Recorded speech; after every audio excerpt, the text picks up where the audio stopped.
mayambu taramna okchari ngasisu nungairaba phunga wari ama puduna laksari. Phunga wari asigi maming Tenaligi HEISINGBA. Phunga wari asibu ibirakpa mangangsa nupa masa. Haujik taminarasi nungairaba phunga wari Tenaligi HEISINGBA.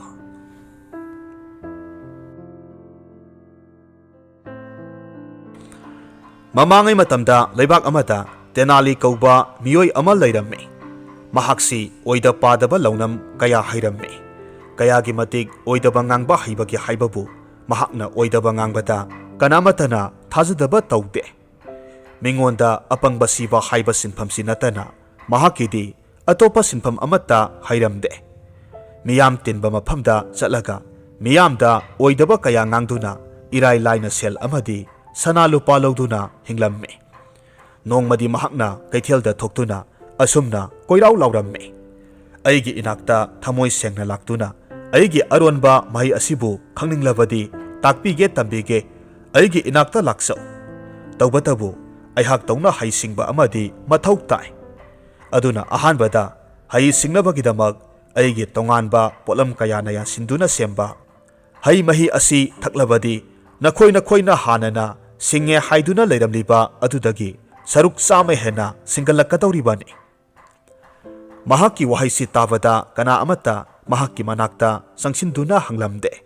Maramdi mahakna hariba kayadu oidabani tauksindabani haibasi khanglamme. Mataw aduda Tenali miyam aduna mangonda mai onsilaknanaba pambai amaga amuk tawduna makhatana asumna hairamme. HEISINGBA haibabu aduki matik singdawribani. Aina ahanba sangeng oina tawbada gadha ama phawba miyoi bagi lon asi thokhanba ngamkhre. Nakhoi mayamda gadhadu utke haibabu atopa leibaki Rajkumar amana sel khawjau ama piramduna laikhre. Wafamsi tabada chalamba miyamdu sap leptuna mangonda yengnaramme. Mangonda yenglakle khanglaba matam asida Tenali thawsadaba sasinai. Langtaknabana henmanlakpadagi leiramliba miyamsing adugi maraktagi miyoi ama ani asum sanglaktuna hai mahi adu leiduna punaki. Sel yamna hongna yolabasu mi masing yamna laikibana Tenali sel yamna phanglamme.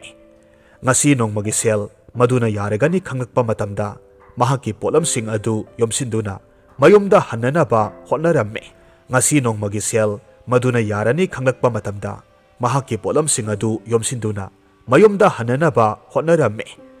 Matamaduda hai mahi leiba phangaudraba kharana Tenalida hai mahi leija hauge hairabasu mahakna napal tawna hayeng laklo ngasigidi yonba loikhre haiduna mahakki thabak adu mamal wanghallamme. Mahakna yumda halakpa matamda mahakka luna tinajaba marup adunadi yamna pakhatjana asumna hairamme.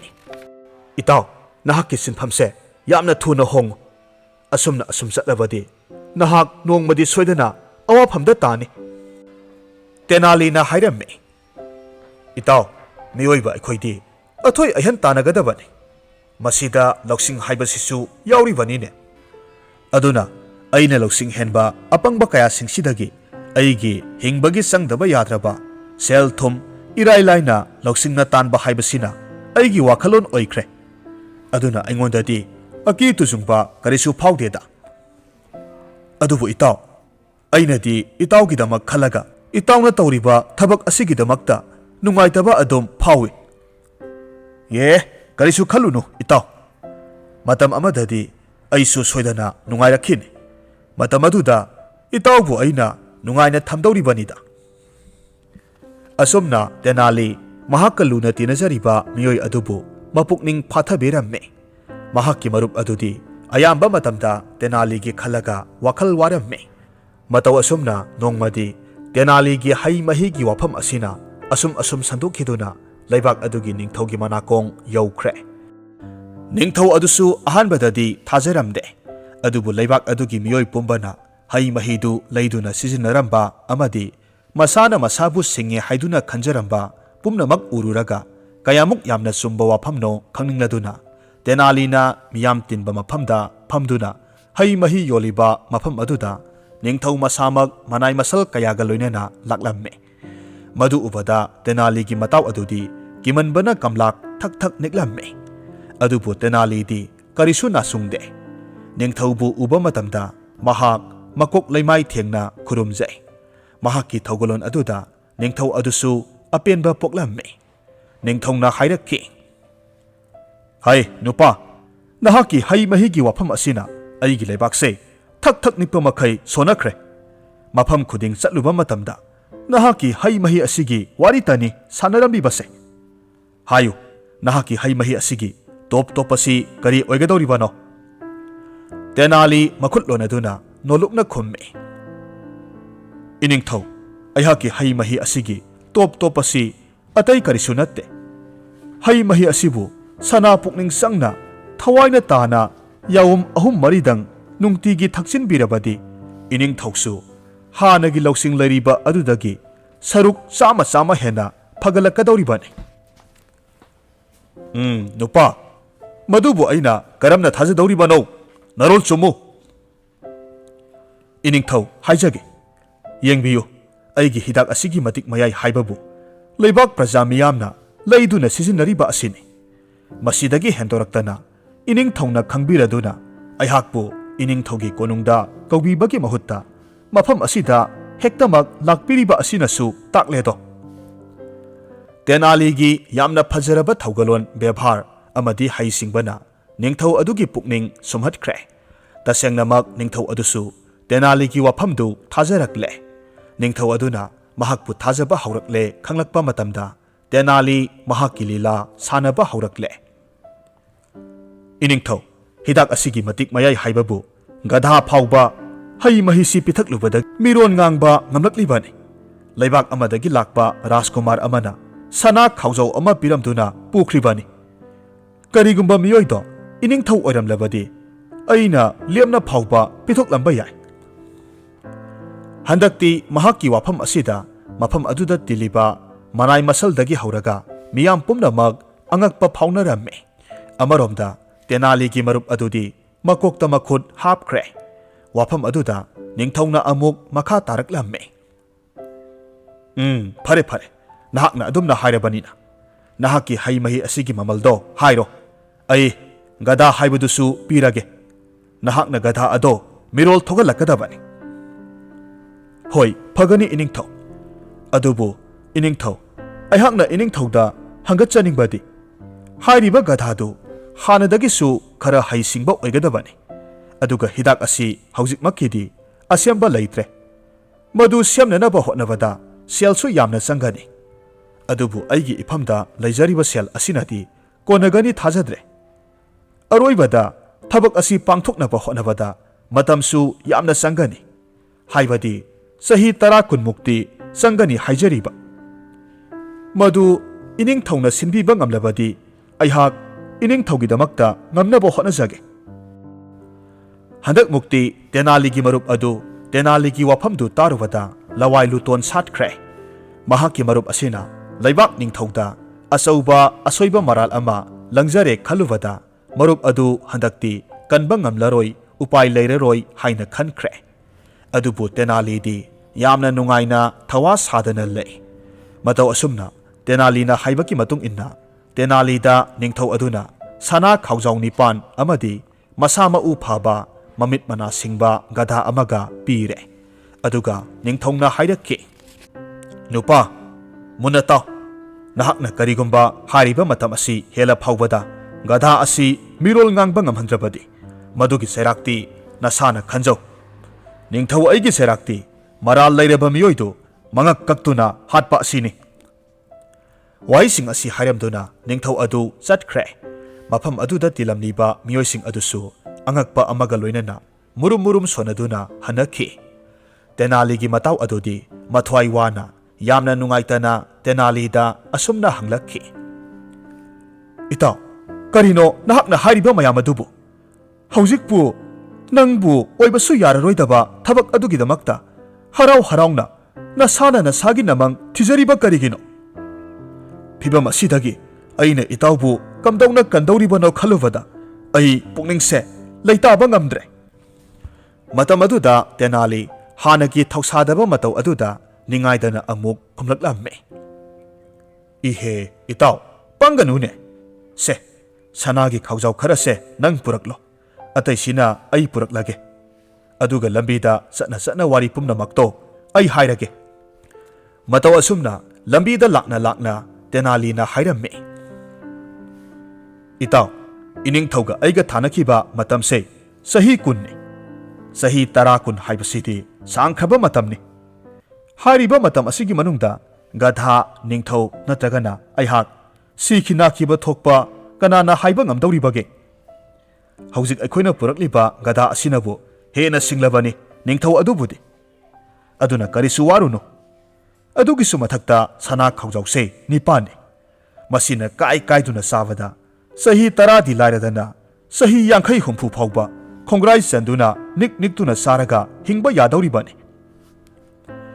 Mahaki wafam aduda mathwai waramba mahaki marup adu angakpana pik thankhre. Adubu Tenaligidamak khanjaba oirubana marup aduna hairaklamme. Adubu itaw karigumba nahakna haribado amata mai paktre hairabadi kamdawdawriba. Tenali na hairamme. Madusu araibu wani itaw. Malemsi saukrapa mafamne. Laibak asi khaktada aikhoi hingani haiba leite. Kanade law aiga punna sana lupasi puduna mafam amada satuna nungaina hinglusi. Matamaduda mahaki marup adudi yaraktre. Mahaki nupi amadi masasingi khalaga mahakti laibaksi thadokpa ngamlaroi haina khumlakpada Tenalina mahaki marup aduda sana khaujau mari piramme. Aduga mahakti atoppa laibakta chatnanaba sem sakhre. Matam kharagi matungda phamnaiba misak ama oiduna mahaki marup adugi manakta amuk halakhige haiduna Tenali atoppa laibak amada khongsankhre. Lambida lakna Tenali sana khaujau mari aduna nungaina apamba saning baleiduna saduna laklamme. Amadi thoina phattaba misakmakti natabanina lambida thengnarakpa awa ana taraba miyoi kayadasu sanadu lemna pithoklamme. Mataw asumna lakpana haujikti thaplaba laibak amada thunglare. Mafam aduda mahak matam khara lelage khaladuna laibak adugi sidai amada ngaihak pothaduna kari thabak thauram pangthuklaga leigani haibagi matangda dhyan tawramme. Asumna dhyan tawna wamaladuna mahak tumtha thokre. Adubu laibak thibadi mahakna mitkap thorakpa matamdadi mahakki sana khaujaudu amata leiramdre. Masa mathanta khanjai tawriba pumnamaksi manglanla mitkap thoklo haiduna masa mathanta koirau lauje. Adubu manglan natre khanglakpa mitkup asida Tenali matha yamna saramme. Mahakna mamangda thengnakhiba miyoi khudingda pithokhiba sanasing adu ningsinglamme. Upai leitrabada Tenali laibak adugi miyam tinba mafamda laklamme. Mahakna kaithel mayai yorakpa matamda senjau paiba kuber amakhakna mayam marakta koirau lauduna satpa uramme. Lauriba adudi masini. Kanagumbana aihakidamakta yumda leiduna chak ensang matik sana thongbiba ngamlabadi madugidamakta aihakna matik saba awaman piduna nungai hangani. Hairiba thabak asi pamlabadi aigi itung inarau. Asumna lauraga satkhiba aduda Tenali panthaba tawdana kuber adugi matung inaraklamme. Mahakna lakpa ubada kuber aduna harauraduna mahakna imungda tawba yaba thabak khudingmak sinaduna khanghallamme. Mataw asumna Tenali kuber adugi mayumda matam kharadi nungaina leire. Adubu nongmadi asum tho'u haiduna tamlamme. Numit adu kuber aduna umangda sa tanba chatluraga halakpa matamda wainu ama puduna halaklamme. Madu Tenalida ningthina hauna thongnanaba yathang tawramme. Loinana kuber adugi marup mapangsing ngasidi lakani madugidamak yamna thoidok hendokna mahaw leina thongnabasu hairamme. Tenali wainu adubu mahakna haijaba maongda hauna thongnanaba hotnaramme. Tilhau sanam maru marang masal suna haptuna wainu adu pumna thongba aduda nungsiraba manam aduna kubergi imungdu pumthan thankre. Kuber adugi yum mapa lana satnakhiba miyoi pumnamak nungsiraba manam asina mabuk lamba phauba yaunaramme. Matam asida Tenali mahak masamaksu nungsiraba manam aduna laita hanba ngamdre. ꯀꯌꯥꯃꯨꯛ ꯌꯥꯝꯅ ꯃꯍꯥꯎ ꯂꯩꯔꯤꯕ ꯖꯥꯠꯅꯣ ꯈꯜꯂꯗꯨꯅ ꯃꯍꯥꯛꯁꯨ ꯃꯍꯥꯎ ꯇꯪꯅꯤꯡꯂꯝꯃꯤ꯫ ꯈꯟꯊꯕ ꯇꯧꯔꯨꯗꯅ ꯇꯦꯅꯥꯂꯤ ꯋꯥꯏꯅꯨ ꯑꯗꯨꯒꯤ ꯃꯈꯣꯡ ꯅꯥꯝꯃ ꯁꯦꯠꯇꯨꯅ ꯃꯍꯥꯎ ꯇꯪꯂꯨꯔꯦ꯫ ꯍꯥꯎꯃꯟꯈ꯭ꯔꯗꯨꯅ ꯃꯈꯣꯡ ꯅꯥꯝꯃ ꯑꯗꯨꯃꯗꯤ ꯆꯥꯊꯣꯛꯈ꯭ꯔꯦ꯫ ꯆꯥꯕ ꯂꯣꯏꯔꯛꯂꯕ ꯃꯇꯝꯗꯗꯤ ꯃꯍꯥꯛꯅ ꯇꯧꯔꯤꯕ ꯊꯕꯛꯁꯤ ꯑꯁꯣꯏꯕ ꯊꯕꯛꯅꯤ, ꯃꯇꯧ ꯀꯔꯝꯅ ꯑꯔꯥꯟꯕ ꯊꯕꯛ ꯑꯁꯤ ꯀꯨꯞꯁꯤꯟꯅꯕ ꯍꯣꯠꯅꯁꯤꯒꯦ ꯍꯥꯏꯅ ꯈꯜꯂꯨꯕ ꯃꯇꯝꯗ ꯃꯊꯥ ꯁꯥꯔꯝꯃꯤ꯫ ꯍꯥꯏꯔꯤꯕ ꯇꯟꯖꯥ ꯑꯁꯤꯃꯛꯇꯗ ꯀꯨꯕꯦꯔ ꯑꯗꯨꯅ ꯃꯄꯥꯟꯗꯒꯤ ꯃꯍꯥꯛꯀꯤ ꯃꯔꯨꯞ ꯃꯄꯥꯡꯁꯤꯡ ꯂꯥꯛꯂꯦ, ꯆꯥꯅ ꯊꯛꯅꯅꯕ ꯄꯨꯝꯅꯃꯛ ꯄꯨꯊꯣꯔꯛꯂꯣ ꯍꯥꯏꯔꯛꯂꯝꯃꯤ꯫ ꯇꯦꯅꯥꯂꯤ ꯎꯄꯥꯏ ꯂꯩꯇꯅ ꯃꯈꯣꯡ ꯅꯥꯝꯃ ꯌꯥꯎꯗ꯭ꯔꯕ ꯋꯥꯏꯅꯨ ꯑꯗꯨ ꯄꯨꯈꯝ ꯑꯃꯗ ꯍꯥꯞꯇꯨꯅ ꯄꯨꯊꯣꯔꯛꯂꯝꯃꯤ꯫ ꯆꯥꯛ ꯆꯥꯐꯝ ꯀꯥ ꯑꯗꯨꯗ ꯀꯨꯕꯦꯔ ꯑꯃꯗꯤ ꯃꯍꯥꯛꯀꯤ ꯃꯔꯨꯞ ꯃꯄꯥꯡꯁꯤꯡ ꯑꯗꯨ ꯐꯝꯗꯨꯅ ꯉꯥꯏꯗꯨꯅ ꯂꯩꯔꯝꯃꯤ꯫ ꯀꯨꯕꯦꯔ ꯑꯗꯨꯅ ꯋꯥꯏꯅꯨ ꯃꯈꯣꯡ ꯅꯥꯝꯃ ꯌꯥꯎꯗꯕ ꯎꯕꯗ ꯌꯥꯝꯅ ꯁꯥꯎꯔꯛꯂꯝꯃꯤ꯫ ꯃꯌꯥꯝ ꯃꯃꯥꯡ ꯑꯗꯨꯗ ꯁꯥꯎꯅ ꯑꯁꯨꯝꯅ ꯍꯥꯏꯔꯛꯈꯤ, "ꯍꯩ ꯅꯨꯄꯥ, ꯋꯥꯏꯅꯨ ꯑꯁꯤꯒꯤ ꯃꯈꯣꯡ ꯅꯥꯝꯃꯗꯤ ꯀꯗꯥꯏ ꯆꯠꯈ꯭ꯔꯦ?" ꯈꯪꯀꯧ ꯀꯧꯔꯒ ꯍꯪꯂꯛꯄ ꯑꯗꯨꯗ ꯇꯦꯅꯥꯂꯤ ꯁ꯭ꯋꯥꯏ ꯂꯥꯎꯏ꯫ ꯀꯔꯤ ꯈꯨꯝꯒꯗꯕ ꯈꯟꯖꯥꯟꯅꯔꯤꯉꯩ ꯃꯆꯤꯟꯕꯥꯜ ꯑꯗꯨꯗꯒꯤ ꯄꯥꯎꯈꯨꯝ ꯑꯃ ꯊꯥꯖꯗꯅ ꯊꯣꯛꯈ꯭ꯔꯦ꯫ ꯆꯥꯟꯕꯤꯍꯩꯕ ꯏꯕꯨꯡꯉꯣ, ꯉꯥꯛꯄꯤꯒꯅꯤꯗꯣ, ꯋꯥꯏꯅꯨ ꯑꯁꯤꯗꯤ ꯃꯈꯣꯡ ꯅꯥꯝꯃ ꯈꯛꯇꯅꯤ ꯄꯥꯜꯂꯝꯂꯤꯕꯁꯦ, ꯅꯥꯝꯃꯗꯤ ꯌꯥꯎꯔꯝꯗꯦꯅ꯫ ꯃꯍꯥꯛꯀꯤ ꯄꯥꯎꯈꯨꯝ ꯑꯗꯨꯗ ꯀꯨꯕꯦꯔ ꯑꯗꯨ ꯃꯩ ꯍꯧꯅ ꯁꯥꯎꯕ ꯃꯈꯩ, ꯑꯇꯤꯊꯤꯁꯤꯡ ꯂꯩꯔꯤ ꯍꯥꯏꯕ ꯈꯪꯗꯕ ꯃꯈꯩ ꯐꯨꯛ ꯍꯧꯒꯠꯇꯨꯅ ꯍꯥꯏꯔꯛꯂꯝꯃꯤ, "ꯍꯩ ꯑꯄꯪꯕ, ꯅꯍꯥꯛꯀꯨꯝꯅ ꯄꯪꯕ ꯃꯥꯟꯕ꯭ꯔꯥ ꯑꯩꯁꯦ? ꯋꯥꯏꯅꯨ ꯃꯈꯣꯡ ꯀꯌꯥ ꯄꯥꯜꯂꯤ ꯈꯪꯗꯕ ꯃꯥꯟꯕ꯭ꯔꯥ ꯑꯩꯁꯦ? ꯎꯆꯦꯛꯇꯣ ꯑꯩꯅ ꯐꯥꯗꯨꯅ ꯄꯨꯔꯛꯄꯅꯤ꯫ ꯑꯩꯒꯤ ꯃꯔꯨꯞ ꯃꯄꯥꯡꯁꯤꯡ ꯑꯗꯨꯒꯤ ꯂꯝꯗꯗꯤ ꯋꯥꯏꯅꯨꯁꯤ ꯆꯥꯕ ꯐꯪꯗꯕꯅ ꯑꯩꯅ ꯕꯥꯔꯇꯣꯟ ꯊꯥꯗꯨꯅ ꯃꯐꯝ ꯑꯁꯤꯗ ꯀꯧꯗꯨꯅ ꯋꯥꯏꯅꯨꯒꯤ ꯃꯍꯥꯎ ꯇꯪꯍꯟꯒꯦ ꯈꯜꯂꯨꯕꯅꯤ꯫ ꯑꯗꯨꯒ ꯀꯔꯤꯁꯨ ꯂꯩꯇ꯭ꯔꯕ ꯃꯤꯅꯥꯏ ꯅꯪꯅ ꯑꯩꯉꯣꯟꯗ ꯑꯗꯨꯝꯅ ꯆꯤꯟꯊꯛꯇ ꯃꯔꯩ ꯌꯦꯠꯄ ꯌꯥꯕ꯭ꯔꯥ?" ꯃꯇꯝ ꯑꯗꯨꯗ ꯑꯇꯩ ꯃꯤꯑꯣꯏꯁꯤꯡ ꯑꯗꯨꯅ ꯁꯥꯎꯗꯅꯕ ꯃꯍꯥꯛꯄꯨ ꯊꯦꯝꯖꯤꯜꯂꯤ꯫ ꯇꯦꯅꯥꯂꯤꯗꯤ ꯃꯣꯡ ꯍꯥꯗꯅ ꯑꯗꯨꯃꯛ ꯃꯍꯥꯛꯀꯤ ꯄꯥꯎꯈꯨꯝ ꯃꯈꯥ ꯇꯥꯔꯛꯈꯤ, "ꯆꯥꯟꯕꯤꯍꯩꯕ, ꯑꯩꯅ ꯍꯥꯏꯖꯔꯤꯕ ꯋꯥꯐꯝꯁꯤ ꯑꯃꯨꯛꯇ ꯇꯥꯕꯤꯌꯨ꯫ ꯎꯆꯦꯛ ꯑꯗꯨ ꯃꯈꯣꯡ ꯅꯥꯝꯃ ꯈꯛꯇꯅꯤ ꯄꯥꯜꯂꯤꯕꯁꯦ꯫ ꯑꯅꯤ ꯁꯨꯔꯝꯕ ꯇꯥꯔꯒꯗꯤ ꯀꯩꯗꯧꯕꯒꯤ ꯑꯅꯤꯃꯛ ꯌꯥꯎꯔꯝꯂꯣꯏꯗꯧꯔꯤꯕꯅꯣ? ꯑꯗꯣꯝꯅ ꯊꯥꯖꯕꯤꯔꯕꯁꯨ ꯑꯩꯍꯥꯛꯀꯤ ꯏꯐꯝꯗꯗꯤ ꯋꯥꯏꯅꯨ ꯍꯥꯏꯕ ꯎꯆꯦꯛ ꯑꯁꯤ ꯃꯈꯣꯡ ꯑꯃꯈꯛꯇ ꯄꯥꯜꯂꯤ ꯍꯥꯏꯅ ꯈꯟꯖꯩꯗꯣ꯫ ꯐꯩ ꯐꯩ, ꯅꯍꯥꯛꯅ ꯑꯗꯨꯝꯅ ꯑꯩꯉꯣꯟꯗ ꯃꯔꯩ ꯌꯦꯠꯄ ꯉꯝꯂꯕ ꯅꯠꯇ꯭ꯔꯥ? ꯍꯌꯦꯡꯃꯛ ꯋꯥꯏꯅꯨ ꯃꯈꯣꯡ ꯀꯌꯥ ꯄꯥꯜꯂꯤ ꯍꯥꯏꯕ ꯈꯪꯗꯣꯛꯅꯒꯅꯤ꯫ ꯅꯪꯅ ꯆꯨꯝꯂꯦ, ꯑꯩꯒꯤ ꯏꯐꯝꯗꯒꯤ ꯁꯅꯥ ꯈꯥꯎꯖꯥꯎ ꯀꯌꯥ ꯄꯨꯗꯨꯅ ꯆꯠꯈꯤꯕ ꯌꯥꯅꯤ꯫ ꯑꯗꯨꯒ ꯑꯩꯅ ꯆꯨꯝꯂꯦ, ꯅꯍꯥꯛꯄꯨ ꯅꯄꯨꯟꯁꯤ ꯆꯨꯞꯄ ꯑꯩꯒꯤ ꯏꯈꯥꯗ ꯃꯤꯅꯥꯏ ꯍꯥꯏꯕ ꯑꯁꯤꯗꯒꯤ ꯍꯦꯟꯗꯅ ꯂꯩꯒꯗꯕꯅꯤ꯫ ꯑꯗꯨꯒ ꯃꯁꯤꯒꯤ ꯋꯥꯌꯦꯜ ꯕꯤꯆꯥꯔ ꯇꯧꯒꯗꯕꯁꯤꯡ ꯑꯁꯤꯁꯨ ꯑꯩꯍꯥꯛꯀꯤ ꯃꯔꯨꯞꯁꯤꯡ ꯑꯁꯤꯅ ꯑꯣꯏꯒꯗꯧꯔꯤꯕꯅꯤ꯫ ꯑꯁꯨꯝꯅ ꯍꯥꯏꯅꯗꯨꯅ ꯅꯨꯃꯤꯠ ꯑꯁꯤꯃ ꯃꯔꯥꯡ ꯃꯔꯥꯡ ꯍꯧꯈꯤ꯫ ꯇꯦꯅꯥꯂꯤ ꯍꯌꯦꯡꯒꯤ ꯅꯨꯃꯤꯠ ꯑꯁꯤꯗ ꯀꯔꯤꯕꯨ ꯑꯣꯏꯒꯗꯧꯔꯤꯕꯅꯣ ꯈꯜꯂꯨꯕꯗ ꯃꯊꯥ ꯌꯥꯝꯅ ꯁꯥꯔꯝꯃꯤ꯫ ꯑꯗꯨꯕꯨ ꯃꯃꯥꯡꯉꯩ ꯃꯇꯝꯗ ꯃꯍꯥꯛꯅ ꯅꯤꯡꯊꯧ ꯑꯃ ꯌꯥꯝꯅ ꯂꯥꯏꯅ ꯁꯥꯟꯅꯕ ꯉꯝꯈꯤꯕꯅꯤ ꯈꯜꯂꯨꯕ ꯃꯇꯝꯗ ꯄꯨꯛꯅꯤꯡ ꯈꯔ ꯆꯥꯎꯊꯣꯔꯛꯇꯨꯅ ꯍꯌꯦꯡꯒꯤ ꯅꯨꯃꯤꯠ ꯑꯁꯤꯗ ꯀꯨꯕꯦꯔ ꯑꯁꯤ ꯂꯥꯏꯅ ꯁꯥꯟꯅꯔꯒꯦ ꯍꯥꯏꯅ ꯈꯟꯈ꯭ꯔꯦ꯫ ꯏꯁꯣꯔꯅ ꯁꯦꯝꯕꯤꯔꯝꯕ ꯇꯥꯟꯖꯥ ꯑꯃ ꯁꯣꯏꯗꯅ ꯄꯤꯔꯛꯀꯅꯤ ꯈꯟꯅ ꯇꯨꯝꯈ꯭ꯔꯦ꯫ ꯑꯃꯔꯣꯝꯗ ꯀꯨꯕꯦꯔ ꯑꯗꯨꯗꯤ ꯃꯍꯥꯛꯀꯤ ꯃꯔꯨꯞꯁꯤꯡ ꯑꯗꯨꯗ ꯏꯀꯥꯏ ꯅꯨꯡꯁꯤ ꯌꯥꯅꯔꯝꯃꯤ꯫ ꯃꯊꯪꯒꯤ ꯅꯨꯃꯤꯠ ꯑꯗꯨꯗ ꯇꯦꯅꯥꯂꯤꯕꯨ ꯏꯀꯥꯏꯕ ꯄꯤꯗꯨꯅ ꯃꯔꯨꯞꯁꯤꯡ ꯑꯗꯨꯗ ꯃꯍꯥꯛꯀꯤ ꯃꯇꯤꯛ ꯃꯊꯧꯅꯥ ꯎꯠꯀꯦ ꯈꯜꯂꯝꯃꯤ꯫ ꯃꯊꯪꯒꯤ ꯅꯨꯃꯤꯠꯅꯤ꯫ ꯑꯌꯨꯛ ꯑꯉꯟꯕꯗ ꯁꯥꯗꯥꯟꯕꯗ ꯆꯪꯒꯗꯕ ꯇꯦꯟ ꯇꯦꯟꯖꯩ ꯊꯥꯡ ꯇꯦꯟ ꯀꯌꯥꯒ ꯂꯣꯏꯅꯅ ꯇꯦꯅꯥꯂꯤ, ꯀꯨꯕꯦꯔ ꯑꯃꯗꯤ ꯀꯨꯕꯦꯔꯒꯤ ꯃꯔꯨꯞꯁꯤꯡ ꯎꯃꯪꯂꯣꯝꯗ ꯈꯣꯡꯁꯥꯟꯈ꯭ꯔꯦ꯫ ꯑꯍꯥꯟꯕ ꯄꯟꯗꯨꯞ ꯑꯃ ꯂꯥꯟꯊꯣꯔꯛꯄꯒ ꯄꯥꯛꯂꯕ ꯏꯄꯥꯛ ꯑꯃ ꯂꯩꯕ ꯎꯔꯦ꯫ ꯏꯄꯥꯛ ꯑꯗꯨꯗ ꯃꯈꯜ ꯀꯌꯥꯒꯤ ꯐꯖ ꯐꯖꯔꯕ ꯎꯆꯦꯛ ꯀꯌꯥ ꯆꯥꯛꯇꯥꯔꯤꯕ ꯑꯗꯨꯁꯨ ꯄꯨꯝꯅꯃꯛꯅ ꯎꯏ꯫ ꯃꯔꯛ ꯑꯗꯨꯗ ꯋꯥꯏꯅꯨ ꯀꯌꯥ ꯑꯃꯁꯨ ꯂꯦꯞ ꯂꯦꯞꯇꯨꯅ ꯂꯩꯕ ꯎꯔꯝꯃꯤ꯫ ꯃꯇꯝ ꯑꯗꯨꯗ ꯇꯦꯅꯥꯂꯤ ꯅꯣꯛꯐꯦꯠ ꯇꯧꯅ ꯍꯥꯏꯔꯛꯂꯝꯃꯤ, "ꯑꯩꯍꯥꯛꯅ ꯍꯥꯏꯖꯕꯗꯨꯅꯤ ꯑꯆꯥꯟꯕ, ꯎꯆꯦꯛ ꯑꯁꯤ ꯃꯈꯣꯡ ꯅꯥꯝꯃ ꯌꯥꯎꯗꯕ ꯎꯆꯦꯛꯅꯤ ꯍꯥꯏꯗꯅ ꯎꯕꯤꯔꯗꯅ ꯍꯧꯖꯤꯛꯇꯤ." ꯇꯦꯅꯥꯂꯤꯅ ꯈꯨꯗꯣꯝꯕꯤ ꯊꯤꯜꯂꯗꯨꯅ ꯋꯥꯏꯅꯨꯁꯤꯡ ꯑꯗꯨꯅ ꯃꯈꯣꯡ ꯅꯥꯝꯃꯅ ꯂꯦꯞꯇꯨꯅ ꯅꯥꯝꯃꯅ ꯃꯁꯥꯗ ꯂꯣꯠꯁꯤꯟꯗꯨꯅ ꯂꯩꯕ ꯃꯇꯧ ꯑꯗꯨ ꯇꯥꯛꯂꯝꯃꯤ꯫ ꯃꯇꯝ ꯑꯗꯨꯗ ꯀꯨꯕꯦꯔꯒꯤ ꯃꯔꯨꯞꯁꯤꯡ ꯑꯗꯨ ꯀꯨꯕꯦꯔꯗ ꯌꯦꯡꯗꯨꯅ ꯑꯉꯛꯄꯒꯤ ꯃꯇꯧ ꯎꯠꯂꯝꯃꯤ꯫ ꯀꯨꯕꯦꯔꯗꯨ ꯐ꯭ꯔꯪ ꯂꯥꯎꯅ ꯁꯥꯎꯔꯛꯇꯨꯅ ꯎꯆꯦꯛꯁꯤꯡ ꯑꯗꯨꯒꯤ ꯃꯈꯣꯡ ꯅꯥꯝꯃꯗꯨ ꯊꯤꯟꯗꯣꯔꯛꯅꯅꯕ ꯀꯣꯏꯔꯥꯎ ꯂꯥꯎꯔꯝꯃꯤ꯫ ꯂꯥꯎꯕꯗꯒꯤ ꯍꯦꯟꯗꯣꯔꯛꯇꯨꯅ ꯆꯣꯡ ꯐꯟꯗꯨꯅ ꯇꯧꯕ ꯍꯧꯔꯛꯂꯦ꯫ ꯃꯍꯥꯛꯀꯤ ꯃꯇꯧ ꯑꯗꯨꯗ ꯃꯍꯥꯛꯀꯤ ꯃꯔꯨꯞꯁꯤꯡ ꯑꯗꯨꯅꯗꯤ ꯃꯍꯥꯛꯁꯤ ꯋꯥꯈꯜ ꯆꯣꯏꯔꯕ꯭ꯔꯥ ꯍꯥꯏꯅ ꯈꯟꯅꯕꯁꯨ ꯍꯧꯔꯛꯂꯝꯃꯤ꯫ ꯑꯀꯣꯟꯕꯗꯗꯤ ꯀꯨꯕꯦꯔ ꯑꯗꯨꯅ ꯈꯨꯕꯥꯛꯅ ꯍꯧꯅ ꯍꯧꯅ ꯈꯨꯗꯨꯅ ꯎꯆꯦꯛꯁꯤꯡ ꯑꯗꯨꯕꯨ ꯇꯥꯜꯂꯛꯄꯗꯗꯤ ꯋꯥꯏꯅꯨꯁꯤꯡ ꯑꯗꯨ ꯃꯈꯣꯡ ꯅꯥꯝꯃ ꯊꯤꯟꯊꯔꯛꯇꯨꯅ masa mareng phandoraktuna mafamdudagi paiduna satkhre. Matam aduda Kuberna Tenalida onsinduna hairamme. Yengu apangba wainusing asi makhong ani loina pale. Na matang panba amata yaudi haibasi namituna yengzahuro. Tenali Kuberda yengi aduga yamna thawa sadana amuksu khumlakhi. Adu oirabadi asanba karigino ngarangdi wainu adubu saramdaida khubak khubidriba karigino. Song phanduna law khongba tawramlabadi wainudu makhong namadusu soidana thindoraklamgani. Mahakki wafam aduda Kuberdugi marup mapangsing adudi pukli paiba makhai noklamme.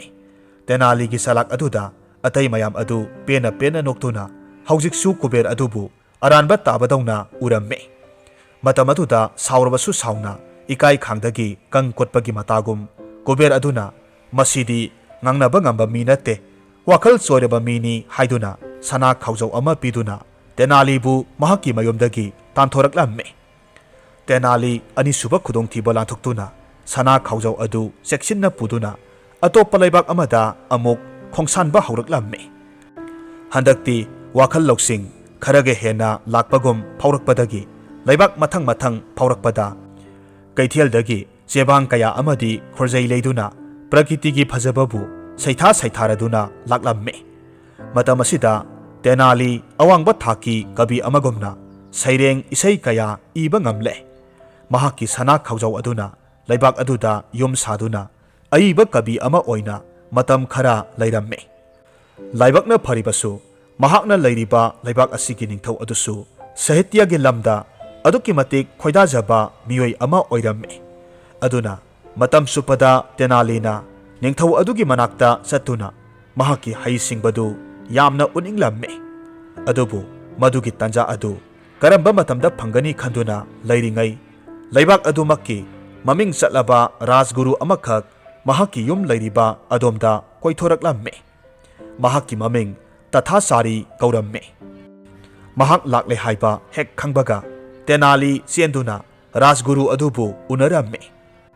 Mahakna ningthau adubu amuktang unajaraga mahakki kabigi lamda heisingba adu uchaningi. Maram aduna rajguruna baton amakhak thabiduna ningthau unaba satpagi ayabadu phanghanbiyo haiduna khurumjaramme.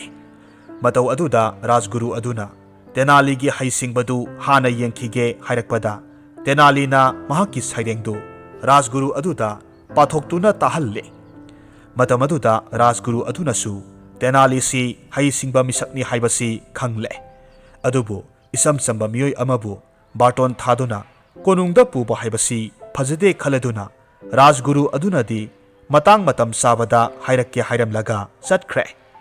Tenali wakhal nungaina ningthau adugi manakta satlani khanduna lairakliba asi tha mari manga haujinkhre. Sepau lakmandaba adudadi Tenali mathwai nungairamde amadi rajguru adubu warauduna rajguru adubu matik thokna laknage khalamme.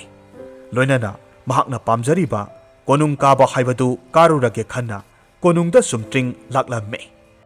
Mahak lakpa ubada rajguruna manai masal tawduna konungda changhandanaba hotnaramme.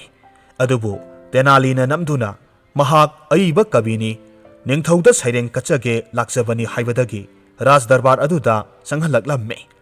Matam aduda rajguru adudi saubana mai hauramme. Tenali darbarda changlakpa matamdadi nungairaba kumhai ama pangthoktuna lairamme. Kumhai adudi lamdam adugi khwaidagi jadu mantra haibani haina khannariba jadugar amana jadu tawduna lairamme.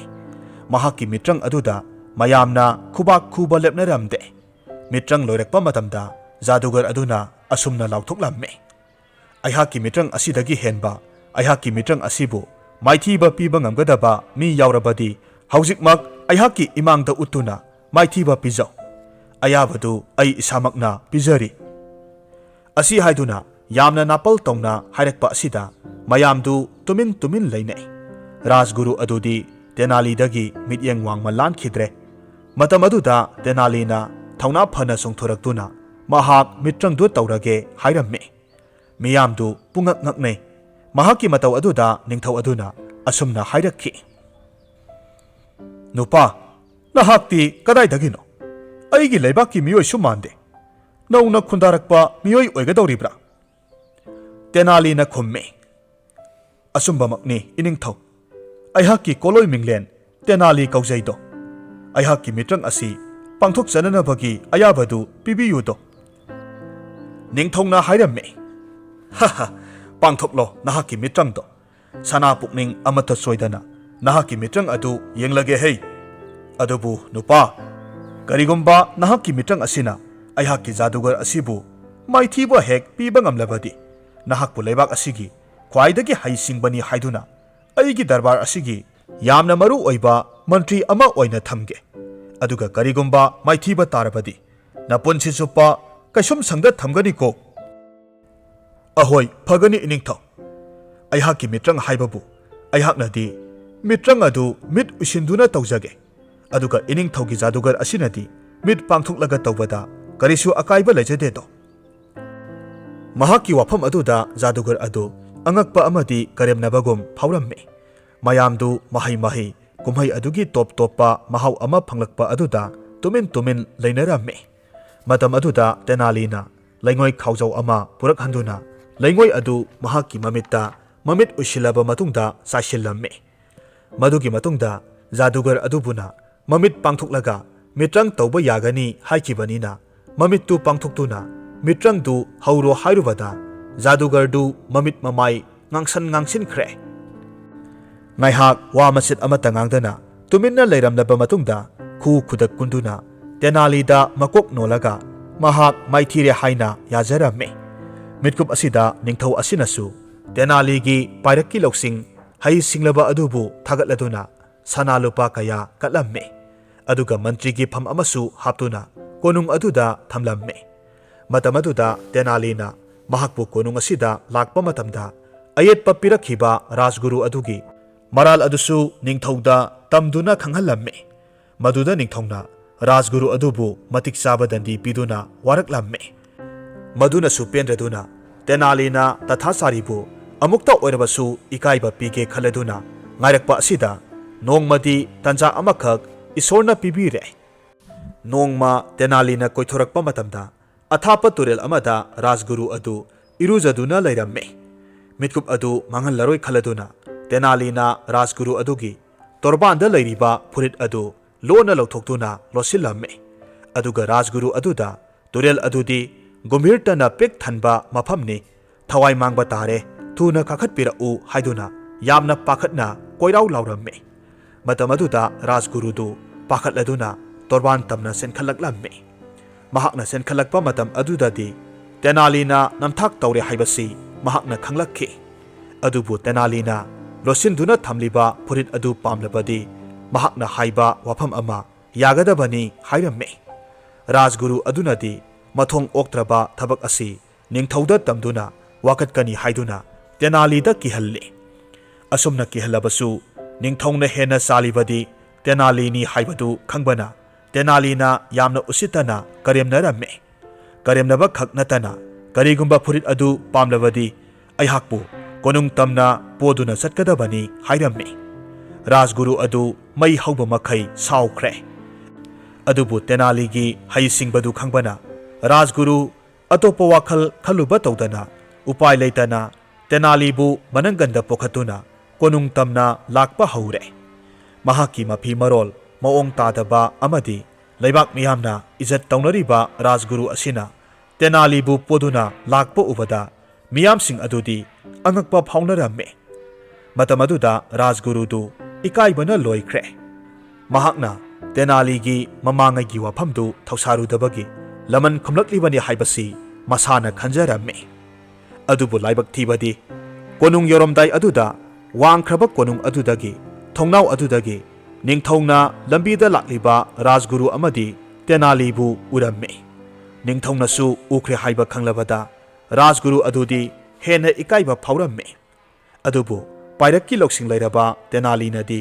phibam asimakti phajararoi khaladuna rajguru adugi manangandagi songtharamme aduga hainaruba tawdana rajguru adubu amuk tenalina poduna puraklamme konunggi thongjau adu hek yaubaga ningthau adu angakpa maithong amaga loinana thoraklamme aduga makhoi anida asumna hanglamme Karigino, Leibak Asigi, Awang Batakta Ladiba, Angamba Rajguru Nahakna, Tenalibu, Haksang the P Tongdana, Poraga Purkli Vadi, Karimatongno. Rajguru Upailetana, Sitaraba Konjelda, Asomna Kumlaki. Ining Tau, I Hakse, Turielda, Iru Luduna Lejabani. Matamaduda, Tenalina, Ukong Amada, Masayam Nangamdana, Leramba Aduda, Aina Nungaiman Kitaduna, Mahakpu, Poduna Pujarakbani. Hobe Hobe Taubada, Haksang the Purit Tongani Haiba Pauba, Kautok Lure. Adubu, Anaba Asitabu, Konung Yorubadi Haiduna, Purakpa Asida, Konung Yoromdai Asida, Masakan Kalakle, Nungaire Haiduna, Aina Taukiba, Seba Adugi Laman Singba Oina, Mahakna Aibu Amuk, Poduna Tangbiri Bani.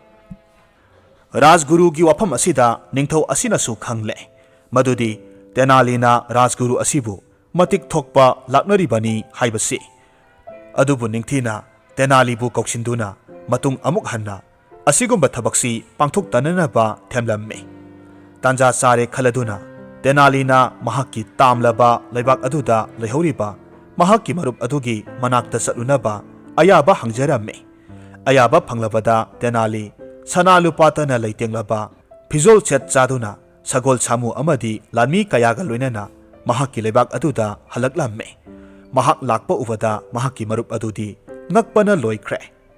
Oidaba Kaya Nganduna, Lura Luraba, Tanpam Kaya Mayuk Naduna, Satkiba, Nong Madi Soidana, Awaba Kudong Tibana, Matwai Mangam Nagani, Kaluba, Mahaki Marup Tenali, Amuk Mangumna Oiragadaba, Pibam da Lakpa Asida, Marup Adudi, Yamna angakpo oikre. Tenalina wari pumnamak lirabada, mahaki marup adusu gyan tarakle. Mahaka punna, laibak aduda satkrasi hanglubadadi, marup aduna yarakhide. Mahakti, mafam asida adumak lehoge hairamme. Tenalina sana kaujau karasu bibiramme. Hauzikti, mafam adugi ningthau adunasu, Tenalibu mahaki oidaba namthak adugidamakta, dandi pibasu ngamdre. Maduna maram oiraga, Tenali wakhalda, awaba aki tuzungba amata poktana, mahakpu thak wangna thambiriba, laibak aduda amuk halaklamme. Mafam aduda Tenali, mahaki HEISINGBA pairakki loksing amadi, sahityagi magunna, ningthau aduna, yamna nungsina loinabiduna, nungai yaifana pankiramme. Wari asidagi aikoina tamjahauba yabadi, HEISINGBA amadi pairakki loksingna, Maithiba piba ngamloidaba sangsara asida amata leite haibani. Wari asi nungaibiragadi like tawbiramo, comment tawbiramo. Aduga channel asida nauna sangbirakpa oiragadi channel asibu subscribe tawbiramo.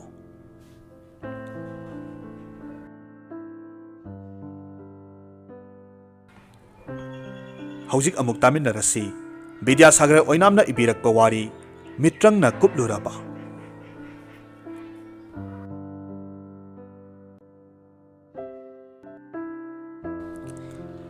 Piklaba mallaba khangpoksang amadani.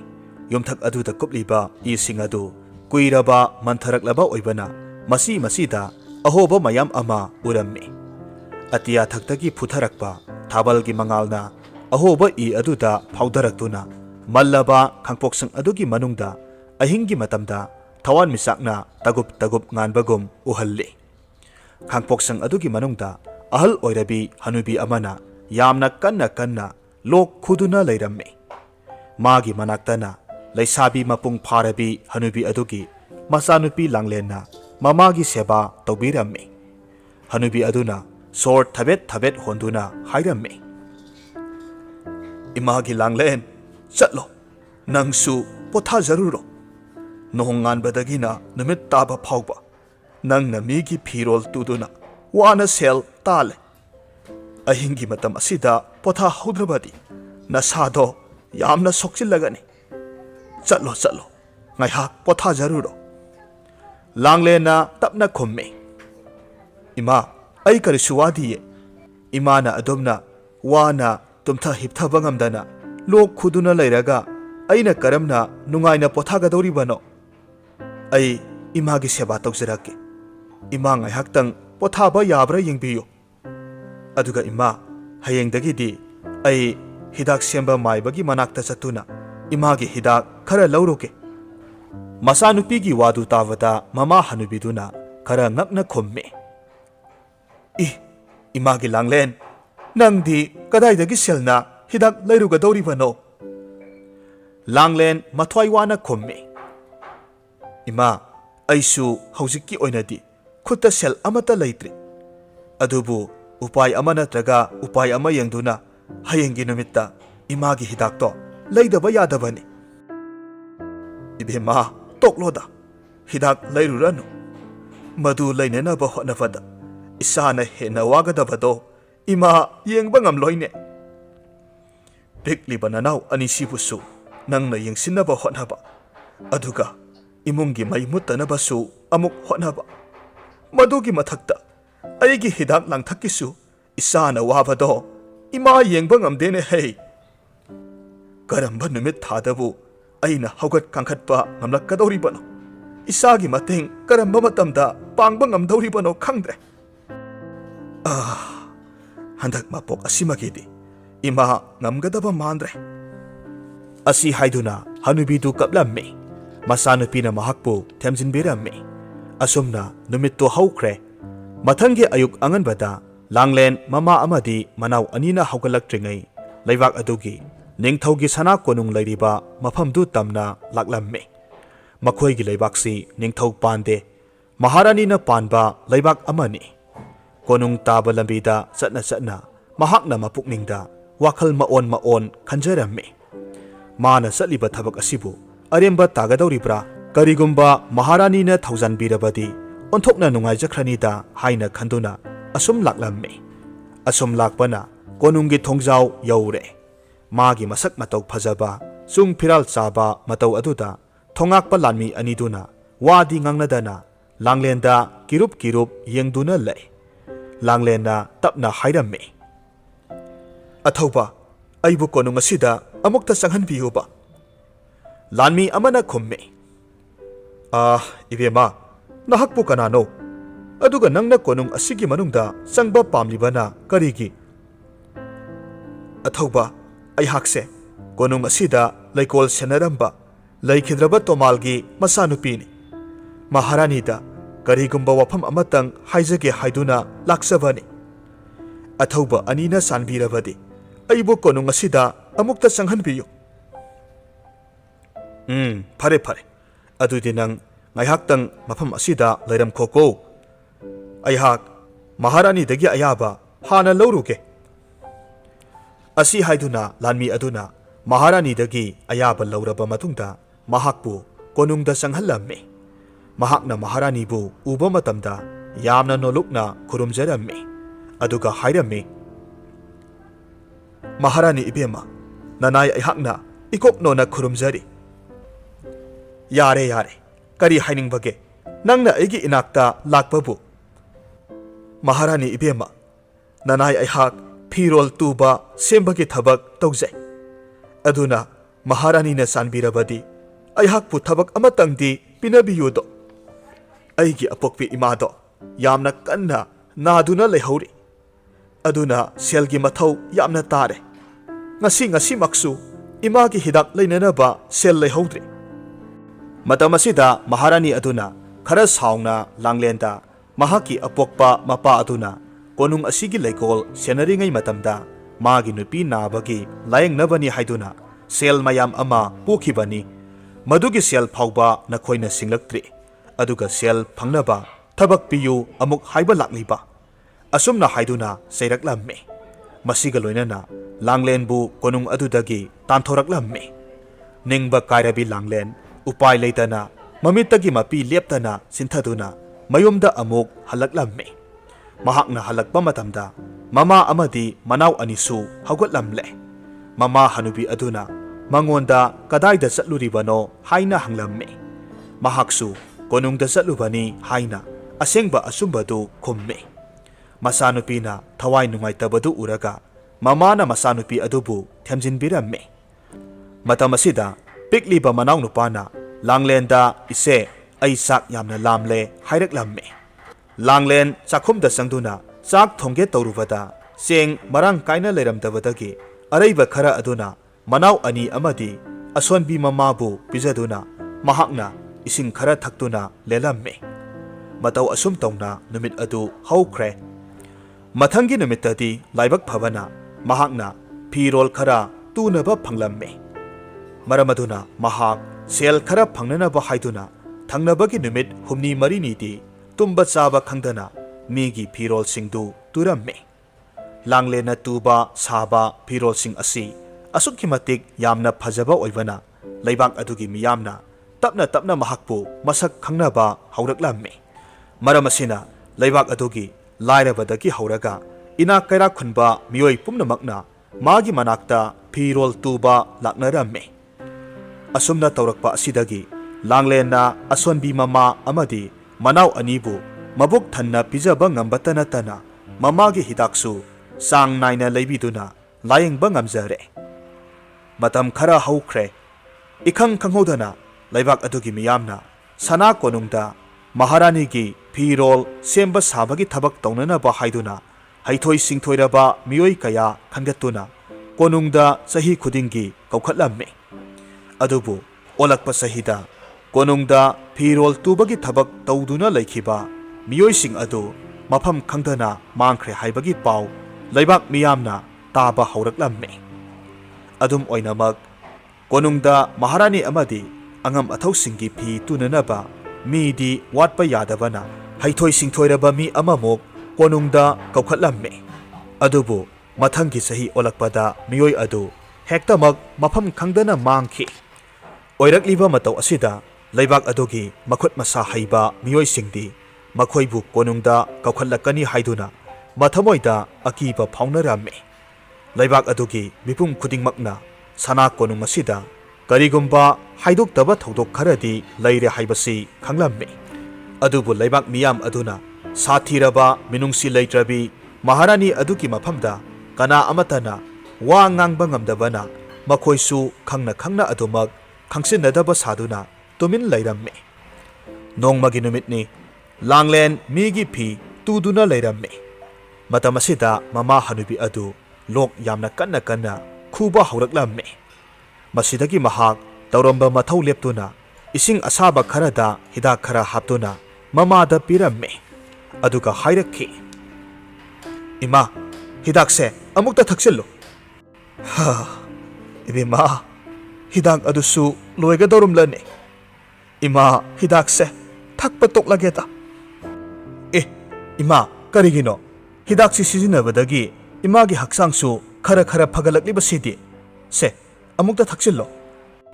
ꯍꯥꯏꯔꯤꯕ ꯇꯟꯖꯥ ꯑꯁꯤꯗ ꯃꯈꯣꯏꯒꯤ ꯌꯨꯝꯒꯤ ꯊꯣꯡ ꯑꯗꯨꯗ ꯀꯅꯥꯒꯨꯝꯕ ꯑꯃꯅ ꯌꯥꯝꯅ ꯀꯟꯅ ꯀꯟꯅ ꯊꯤꯜꯂꯛꯂꯝꯃꯤ꯫ ꯂꯥꯡꯂꯦꯟ ꯍꯥꯡꯗꯣꯛꯇꯨꯅ ꯌꯦꯡꯂꯨꯕ ꯃꯇꯝꯗ ꯁꯅꯥ ꯀꯣꯅꯨꯡꯗꯒꯤ ꯂꯥꯟꯃꯤ ꯑꯃꯈꯛ ꯑꯣꯏꯔꯝꯃꯤ꯫ ꯃꯍꯥꯛꯅ ꯍꯥꯏꯔꯝꯃꯤ, "ꯃꯁꯤꯕꯨ ꯂꯥꯡꯂꯦꯟꯒꯤ ꯌꯨꯝ ꯑꯣꯏꯕꯤꯔꯕ꯭ꯔꯥ?" "ꯍꯣꯏ ꯑꯉꯝꯕ, ꯂꯥꯡꯂꯦꯟ ꯍꯥꯏꯔꯤꯕꯗꯣ ꯑꯩ ꯏꯁꯥꯅꯤ꯫ ꯀꯔꯤ ꯇꯥꯛꯄꯤꯒꯗꯕꯅꯣ?" "ꯃꯍꯥꯔꯥꯅꯤ ꯏꯕꯦꯝꯃꯒꯤ ꯌꯥꯊꯪꯅꯤ꯫ ꯁꯅꯥ ꯀꯣꯅꯨꯡꯗ ꯐꯤꯔꯣꯜ ꯇꯨꯅꯅꯕ ꯃꯤ ꯋꯥꯠꯂꯦ꯫ ꯑꯗꯨꯅ ꯍꯩꯊꯣꯏ ꯁꯤꯡꯊꯣꯏꯕ ꯐꯤ ꯇꯨꯕ ꯃꯤ ꯑꯃ ꯊꯤꯔꯛꯄꯗ ꯅꯍꯥꯛꯄꯨ ꯑꯣꯏꯅ ꯈꯜꯂꯦ꯫ ꯍꯌꯦꯡꯗꯒꯤ ꯅꯍꯥꯛ ꯀꯣꯅꯨꯡ ꯀꯥꯔꯛꯅꯅꯕ ꯌꯥꯊꯪ ꯄꯤꯔꯛꯂꯤ꯫ ꯋꯥꯐꯝ ꯑꯃꯅ ꯅꯪꯒꯤ ꯈꯨꯠꯁꯨꯃꯜ ꯑꯣꯏꯅ ꯂꯨꯄꯥꯒꯤ ꯁꯦꯜꯌꯦꯛ 10 ꯆꯌꯣꯜ ꯈꯨꯗꯤꯡꯒꯤ ꯄꯤꯒꯅꯤ ꯍꯥꯏꯔꯛꯏ꯫ ꯑꯗꯨꯒ ꯑꯇꯣꯞꯄ ꯋꯥꯐꯝ ꯑꯃꯅ ꯅꯍꯥꯟꯋꯥꯏ ꯅꯍꯥꯛꯀꯤ ꯄꯥꯕꯨꯡꯅ ꯃꯍꯥꯔꯥꯅꯤꯒꯤ ꯃꯐꯝꯗꯒꯤ ꯁꯦꯜ ꯄꯨꯈꯤ ꯍꯥꯏꯅ ꯍꯥꯏꯕꯤꯔꯛꯏ꯫ ꯁꯦꯟꯗꯣꯜ ꯑꯗꯨꯁꯨ ꯅꯍꯥꯛꯅ ꯀꯣꯅꯨꯡꯗ ꯊꯕꯛ ꯁꯨꯗꯨꯅ ꯅꯪꯒꯤ ꯈꯨꯠꯁꯨꯃꯟꯗꯨꯗꯒꯤ ꯀꯛꯍꯧꯒꯅꯤ ꯍꯥꯏꯗꯅ ꯍꯥꯏꯕꯤꯔꯛꯏ꯫ ꯅꯍꯥꯛ ꯀꯣꯅꯨꯡꯗ ꯂꯥꯛꯇꯕꯁꯨ ꯌꯥꯔꯣꯏ꯫ ꯑꯍꯛꯄ ꯆꯩꯔꯥꯛ ꯄꯤꯒꯅꯤ ꯍꯥꯏꯔꯛꯂꯤ꯫ ꯍꯌꯦꯡ ꯉꯟꯅ ꯂꯥꯛꯅꯅꯕ ꯍꯣꯠꯅꯕꯤꯔꯣ." ꯑꯁꯨꯝꯅ ꯍꯥꯏꯔꯝꯂꯒ ꯂꯥꯟꯃꯤ ꯑꯗꯨ ꯆꯠꯈ꯭ꯔꯦ꯫ ꯉꯁꯥꯏꯗꯒꯤ ꯂꯥꯟꯃꯤ ꯑꯗꯨꯅ ꯍꯥꯏꯔꯝꯂꯤꯕ ꯋꯥꯐꯝ ꯄꯨꯝꯅꯃꯛ ꯃꯃꯥ ꯍꯅꯨꯕꯤ ꯑꯗꯨꯁꯨ ꯇꯥꯍꯧꯔꯝꯃꯤ꯫ ꯃꯃꯥꯅ ꯂꯥꯡꯂꯦꯟꯗ ꯌꯥꯝꯅ ꯃꯤꯄꯥꯏꯕ ꯑꯃꯗꯤ ꯅꯨꯡꯁꯥ ꯊꯤꯕ ꯑꯃꯒ ꯂꯣꯏꯅꯅ ꯍꯥꯏꯔꯝꯃꯤ, "ꯏꯃꯥꯒꯤ ꯂꯥꯡꯂꯦꯟ, ꯅꯍꯥꯛ ꯀꯣꯅꯨꯡꯗ ꯆꯠꯄ ꯌꯥꯗꯦ꯫ ꯏꯃꯥꯒꯤ ꯏꯕꯦꯝꯃ, ꯍꯟꯗꯛ ꯃꯔꯛ ꯐꯤ ꯇꯨꯕ, ꯐꯤꯔꯣꯜ ꯁꯦꯝꯕ ꯃꯤꯑꯣꯏꯁꯤꯡ ꯁꯅꯥ ꯀꯣꯅꯨꯡꯗꯒꯤ ꯃꯐꯝ ꯈꯪꯗꯅ ꯃꯥꯡꯈꯤꯕ ꯀꯣꯡꯒꯥꯏꯅꯤ꯫ ꯅꯍꯥꯛ ꯃꯍꯥꯔꯥꯅꯤꯅ ꯄꯤꯅꯤꯡꯕ ꯆꯩꯔꯥꯛ ꯄꯨꯝꯅꯃꯛ ꯄꯤꯁꯅꯨ꯫ ꯏꯃꯥꯅ ꯆꯩꯔꯥꯛꯇꯣ ꯂꯣꯏꯅꯃꯛ ꯌꯥꯒꯅꯤ꯫ ꯑꯗꯨꯕꯨ ꯅꯍꯥꯛ ꯀꯣꯅꯨꯡꯗ ꯆꯠꯄꯗꯤ ꯁꯨꯛꯌꯥ ꯌꯥꯔꯣꯏ꯫ ꯏꯃꯥ, ꯀꯔꯤꯁꯨ ꯊꯣꯏꯅ ꯈꯟꯕꯤꯒꯅꯨ꯫ Maharani na pirakliba yathangse ngaktaba yaroye. Mahakti angambani. Ipa ibungona hinglingai konungdagi puramba seldo singdok haunanaba yamna tangna phangba tanja amani. Tanja ase aikhoina manghanba yadre. Karigumba handaki matang asida seldo singhaudrabadi Maharani na aikhoida kari taurakani haiba ngamde.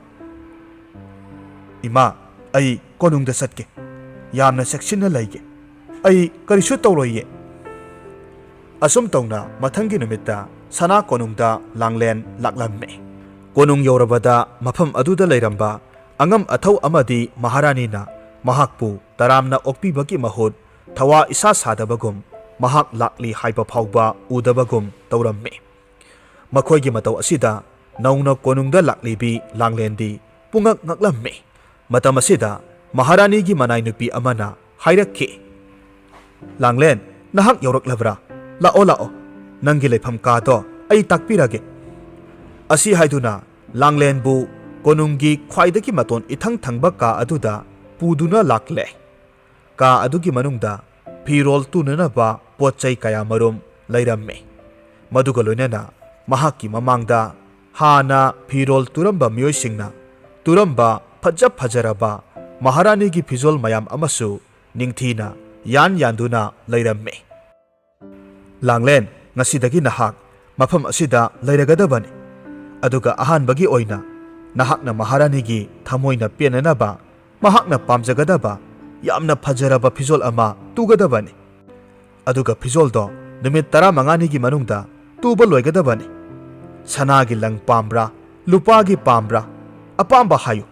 Nangna Maharani gi phizoldo tubada sizinagadaba lang makhaldu athuba matamda khanghala oko. Phare ngasigi oinadi nahak pothajaro. Mathangi numitni langlena Maharani gi manaktagi mana tunanaba phi amadi lang makhal mayam ama laururaga thoraklamme. Mahakna pochai mayam ama puduna lakpada uhogdabadagi maza ibungo paikhombada thengjilamme.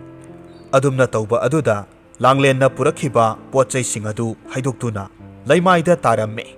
Langlen ipa pakhatna khurumduna haijai. Maza ibungo aibu amukta ngakpiyu nanai aihak pochai mayam asi puduna lakpada maza ibungona lakpa ujahaudre ai tasengna soikhre amukta ngakpiyu. Maza ibungo paikhomba nokphet tawi hairaklamme.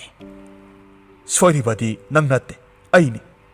Aisu somda mi yengduna lakpada nangna wana pochai mayam puraga thorakpado uhogdabani. Asi haiduna langlen gi pochai mayam du khungatpa hawe. Madu uvada langlen changsinduna pochai mayam adu khungatuna hairaklamme. Mazai bungo yani nanai adum tawjage. Paikhomba noktuna hairakki. Aina soibani ai khunbige. Ado nangbu phirol tuba anauba nupi ama lai haibadura. Langlen su hoi haina khummi. Hariba numit adudagi langlen amadi paikhomba sakhangna khiduna yamna luna sana tinaba marup amagum nungtigi loinaba hauraklamme. Maza ibungonadi langlen bo ahanba hek ubamaktada yamna nungsiba pamjaba phauраmme. Adum oinamak mahaki apamba magi nungsiba adudi phongdokpa ngamde. Nongma ninigi matungda nongma ahingi matam thengjilaklaba phauba langlen Maharani gi phi tuduna lairamme. Numit adu thabalgi mangalsu yamna pharamme. Tanja aduda ikhang khanghodana magi tunglomda kanagumbi nupi amana hik launa kappagi khonjel ama taraklamme. Mahakna tung onthuklaga yengluba matamdadi thabalgi mangal aduda mayak sengna magi mamangda konung asimaktadagi mafam khangdana mangkhrabi phirol tubagi thabak taurambi laija haibi nupidu oiramle. Mahakna yamna ngakna nupi aduda mahakti mafam khangdana mangkhre hairaga kamdowna konung asida leiramlibano aduga mahakna kaplibagi maramna karigino haina hanglamme. Adubu laijadi wa amata ngangde adumak kaptuna lay. Mangonda makhutna ingit tawduna karigumba khara hainanaba hotnaramme. Mahaki ꯃꯈꯨꯠꯅ ꯊꯤꯜꯂꯤꯕ ꯃꯐꯝ ꯑꯗꯨꯗ ꯌꯦꯡꯂꯨꯕ ꯃꯇꯝꯗꯗꯤ ꯂꯥꯏꯖꯅ ꯀꯣꯅꯨꯡ ꯑꯁꯤꯗ ꯂꯩꯔꯤꯉꯩ ꯃꯇꯝꯗ ꯑꯔꯣꯏꯕ ꯑꯣꯏꯅ ꯇꯨꯈꯤꯕ ꯃꯍꯥꯔꯥꯅꯤꯒꯤ ꯐꯖꯔꯕ ꯐꯤꯖꯣꯜ ꯑꯗꯨꯗ ꯑꯣꯏꯔꯝꯃꯤ꯫ ꯀꯥ ꯑꯗꯨꯒꯤ ꯊꯣꯡꯅꯥꯎꯗꯒꯤ ꯆꯪꯂꯛꯄ ꯊꯥꯕꯜꯒꯤ ꯃꯉꯥꯜꯅ ꯐꯤꯖꯣꯜ ꯑꯗꯨꯗ ꯌꯩꯔꯝꯃꯤ꯫ ꯂꯥꯏꯖ ꯋꯥꯗꯤ ꯉꯥꯡꯗꯅ ꯐꯤꯖꯣꯜꯗꯨ ꯃꯍꯥꯛꯀꯤꯅꯤ ꯍꯥꯏꯅ ꯏꯪꯒꯤꯠ ꯇꯧꯗꯨꯅ ꯂꯥꯡꯂꯦꯟꯗ ꯍꯥꯏꯔꯝꯃꯤ꯫ ꯋꯥꯐꯝ ꯑꯁꯤ ꯈꯪꯂꯛꯄ ꯃꯇꯝꯗ ꯂꯥꯡꯂꯦꯟ ꯃꯁꯥꯗꯨ ꯑꯀꯤꯕ ꯑꯃꯗꯤ ꯑꯉꯛꯄꯅ ꯄꯤꯛ ꯊꯟꯈ꯭ꯔꯦ꯫ ꯃꯇꯝ ꯑꯁꯤꯃꯛꯇꯗ ꯃꯥꯒꯤ ꯀꯥ ꯑꯗꯨꯒꯤ ꯊꯣꯡꯗꯨ ꯀꯅꯥꯒꯨꯝꯕ ꯑꯃꯅ ꯍꯥꯡꯗꯣꯔꯛꯂꯝꯃꯤ꯫ ꯃꯍꯥꯔꯥꯅꯤꯒꯤ ꯃꯅꯥꯏ ꯅꯨꯄꯤ ꯑꯗꯨ ꯃꯈꯨꯠꯇ ꯐꯤ ꯈꯔ ꯄꯥꯏꯗꯨꯅ ꯆꯪꯂꯛꯂꯝꯃꯤ꯫ ꯑꯗꯨꯒ ꯂꯥꯡꯂꯦꯟꯗ ꯄꯤꯗꯨꯅ ꯍꯥꯏꯔꯝꯃꯤ, "ꯁꯦ, ꯐꯤꯁꯤꯡꯁꯦ ꯂꯧꯁꯤꯜꯂꯨ꯫ ꯃꯁꯤꯒꯤ ꯐꯤ ꯑꯁꯤꯅ ꯃꯖꯥ ꯏꯕꯨꯡꯉꯣꯒꯤ ꯂꯨꯍꯣꯡꯕꯗ ꯁꯦꯠꯅꯅꯕ ꯐꯖꯔꯕ ꯐꯤꯖꯣꯜ ꯑꯃ ꯇꯨꯔꯛꯎ꯫ ꯃꯍꯥꯔꯥꯅꯤꯒꯤ ꯐꯤꯖꯣꯜꯗꯨ ꯊꯝꯈ꯭ꯔꯣ꯫ ꯃꯖꯥ ꯏꯕꯨꯡꯉꯣꯒꯤ ꯂꯨꯍꯣꯡꯕꯗꯤ ꯆꯌꯣꯜ ꯑꯃꯈꯛꯇꯃꯛ ꯉꯥꯏꯁꯤꯜꯂꯛꯂꯦ꯫ ꯑꯗꯨꯅ ꯃꯍꯥꯔꯥꯅꯤꯒꯤ ꯑꯄꯥꯝꯕꯒꯤ ꯃꯇꯨꯡ ꯏꯟꯅ ꯃꯖꯥ ꯏꯕꯨꯡꯉꯣꯒꯤ ꯐꯤꯖꯣꯜꯁꯦ ꯍꯥꯟꯅ ꯇꯨꯔꯛꯅꯅꯕ ꯌꯥꯊꯪ ꯄꯤꯔꯛꯏ"꯫ ꯑꯁꯤ ꯍꯥꯏꯔꯝꯂꯒ ꯊꯣꯛꯈ꯭ꯔꯦ꯫ ꯂꯥꯡꯂꯦꯟ ꯌꯥꯝꯅ ꯉꯛꯅ ꯃꯖꯥ ꯏꯕꯨꯡꯉꯣ ꯑꯁꯤ ꯂꯨꯍꯣꯡꯒꯗꯧꯔꯕ ꯑꯣꯏꯔꯦ, ꯑꯗꯨꯒ ꯀꯔꯤꯒꯤꯅꯣ ꯃꯍꯥꯛꯅ ꯑꯩꯉꯣꯟꯗ ꯅꯨꯡꯁꯤꯕꯒꯤ ꯏꯪꯒꯤꯠ ꯎꯠꯂꯤꯕꯗꯤ ꯍꯥꯏꯗꯨꯅ ꯋꯥꯍꯪ ꯀꯌꯥ ꯑꯃ ꯃꯊꯟꯇ ꯍꯪꯖꯩ꯫ ꯑꯗꯨꯒ ꯍꯧꯖꯤꯛ ꯂꯥꯏꯖꯒꯤ ꯁꯛꯇꯝ ꯑꯗꯨꯅ ꯀꯝꯗꯧꯅ ꯊꯣꯔꯛꯂꯤꯕꯅꯣ?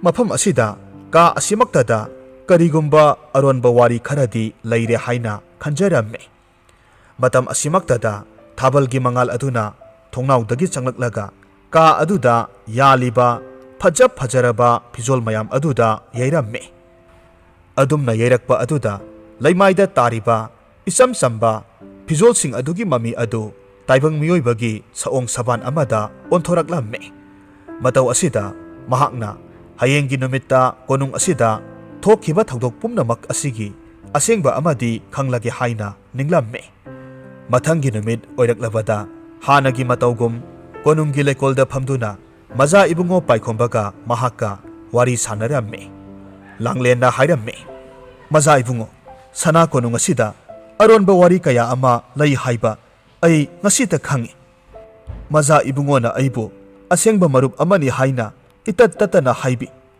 ꯑꯗꯨꯕꯨ ꯑꯔꯣꯟꯕ ꯋꯥꯐꯝ ꯀꯌꯥ ꯑꯃꯗꯤ ꯑꯩꯉꯣꯟꯗ ꯍꯥꯏꯗꯣꯛꯄꯤꯗꯦ, ꯅꯠꯇ꯭ꯔꯥ?" "ꯍꯥ, ꯀꯔꯤ ꯍꯥꯏꯕ? ꯑꯔꯣꯟꯕ ꯋꯥꯐꯝ? ꯑꯩꯗꯤ ꯃꯗꯨꯒꯤ ꯃꯇꯥꯡꯗ ꯀꯔꯤꯁꯨ ꯈꯪꯕ ꯂꯩꯇꯦ꯫ ꯅꯍꯥꯛꯅ ꯍꯥꯏꯔꯤꯕꯗꯨꯕꯨ ꯀꯔꯤꯅꯣ?" ꯄꯥꯏꯈꯣꯝꯕꯅ ꯍꯥꯏꯔꯤꯕ ꯄꯨꯝꯅꯃꯛ ꯃꯇꯥꯠ ꯇꯧꯔꯤꯕꯅꯤ, ꯇꯧꯁꯤꯟꯅꯔꯤꯕꯅꯤ ꯍꯥꯏꯅ ꯂꯥꯡꯂꯦꯟꯅ ꯈꯟꯗꯨꯅ ꯃꯔꯧ ꯂꯩꯅ ꯈꯨꯝꯃꯤ꯫ "ꯃꯖꯥ ꯏꯕꯨꯡꯉꯣꯒꯤ ꯂꯨꯍꯣꯡꯕ ꯐꯥꯎꯕ ꯀꯣꯅꯨꯡ ꯑꯁꯤꯗ ꯂꯩꯅ ꯉꯔꯥꯡꯇ ꯈꯪꯖꯕꯇ ꯉꯥꯏꯔꯤ꯫ ꯑꯗꯨꯒ ꯃꯁꯤꯒꯤ ꯃꯔꯝꯗ ꯃꯖꯥ ꯏꯕꯨꯡꯉꯣꯅꯁꯨ ꯑꯩꯉꯣꯟꯗ ꯀꯔꯤ ꯑꯃꯠꯇ ꯍꯥꯏꯕꯤꯗꯦ꯫ ꯃꯁꯤꯗ ꯅꯠꯇꯅ ꯑꯇꯣꯞꯄ ꯑꯔꯣꯟꯕ ꯋꯥꯐꯝ ꯀꯌꯥ ꯑꯃꯁꯨ ꯁꯣꯏꯗꯅ ꯑꯩꯒꯤ ꯏꯐꯝꯗ ꯂꯣꯠꯁꯤꯟꯗꯨꯅ ꯊꯝꯂꯤꯅꯤ"꯫ ꯃꯇꯝ ꯑꯁꯤꯗ ꯄꯥꯏꯈꯣꯝꯕ ꯊꯋꯥꯏ ꯅꯨꯡꯉꯥꯏꯇꯅ ꯇꯞꯅ ꯈꯨꯝꯃꯤ,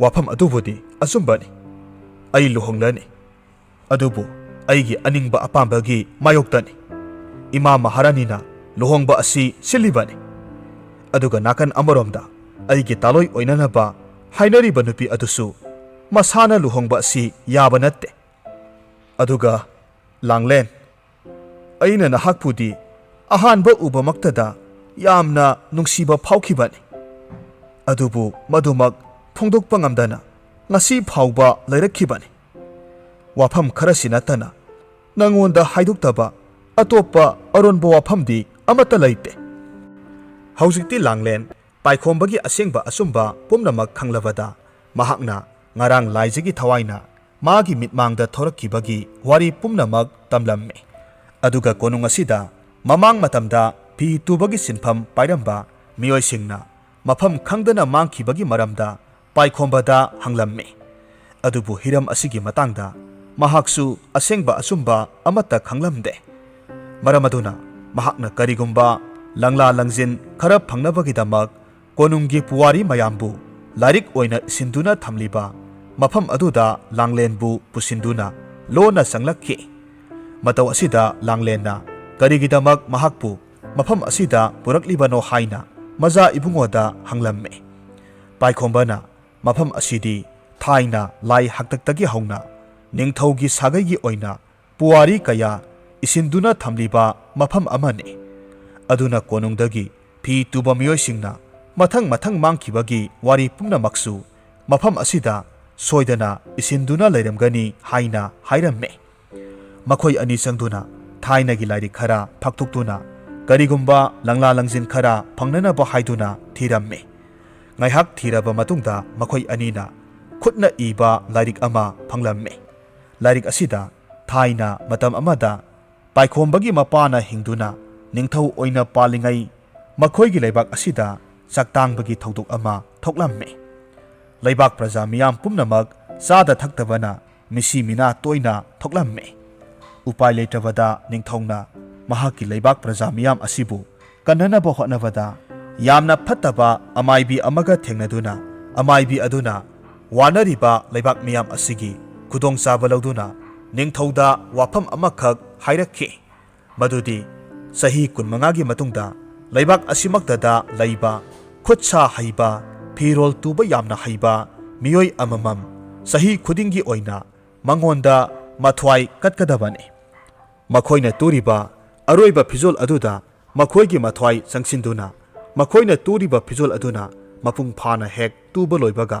ꯃꯈꯣꯏꯒꯤ ꯃꯁꯥ ꯑꯗꯨ ꯑꯗꯨꯃꯛ ꯃꯐꯝ ꯈꯪꯗꯅ ꯃꯥꯡꯈꯤꯒꯅꯤ꯫ ꯑꯗꯨꯒ ꯃꯈꯣꯏꯒꯤ ꯃꯊ꯭ꯋꯥꯏ ꯑꯗꯨꯅ ꯐꯤꯖꯣꯜ ꯑꯗꯨꯒꯤ ꯃꯅꯨꯡꯗ ꯑꯗꯨꯃꯛ ꯌꯥꯎꯗꯨꯅ ꯂꯩꯍꯧꯔꯒꯅꯤ꯫ ꯋꯥꯔꯤ ꯄꯨꯝꯅꯃꯛ ꯈꯪꯂꯕꯗ ꯂꯥꯡꯂꯦꯟꯅ ꯍꯥꯏꯔꯝꯃꯤ, ꯃꯖꯥ ꯏꯕꯨꯡꯉꯣ, ꯑꯗꯨꯗꯤ ꯉꯁꯤ ꯐꯥꯎꯕ ꯃꯥꯡꯈ꯭ꯔꯤꯕ ꯐꯤꯔꯣꯜ ꯇꯨꯕ ꯃꯤꯑꯣꯏ ꯈꯨꯗꯤꯡꯃꯛꯀꯤ ꯊꯋꯥꯏꯁꯤꯡ ꯑꯁꯤ ꯃꯈꯣꯏꯅ ꯑꯔꯣꯏꯕ ꯑꯣꯏꯅ ꯇꯨꯔꯝꯂꯤꯕ ꯃꯍꯥꯔꯥꯅꯤꯒꯤ ꯐꯤꯖꯣꯜ ꯑꯁꯤꯒꯤ ꯃꯅꯨꯡꯗ ꯃꯈꯣꯏꯒꯤ ꯊꯋꯥꯏꯁꯤꯡ ꯑꯗꯨ ꯐꯥꯖꯤꯟꯗꯨꯅ ꯊꯝꯂꯤꯕ ꯑꯣꯏꯔꯦꯀꯣ? ꯑꯗꯨꯗꯤ ꯑꯩꯈꯣꯏ ꯍꯧꯖꯤꯛ ꯀꯔꯤ ꯇꯧꯅꯤ? ꯊꯋꯥꯏꯁꯤꯡ ꯑꯁꯤ ꯀꯝꯗꯧꯅ ꯏꯪꯅ ꯆꯤꯛꯅ ꯂꯥꯏꯔꯝꯂꯦꯟꯗ ꯀꯔꯝꯅ ꯌꯧꯍꯟꯕ ꯉꯝꯅꯤ?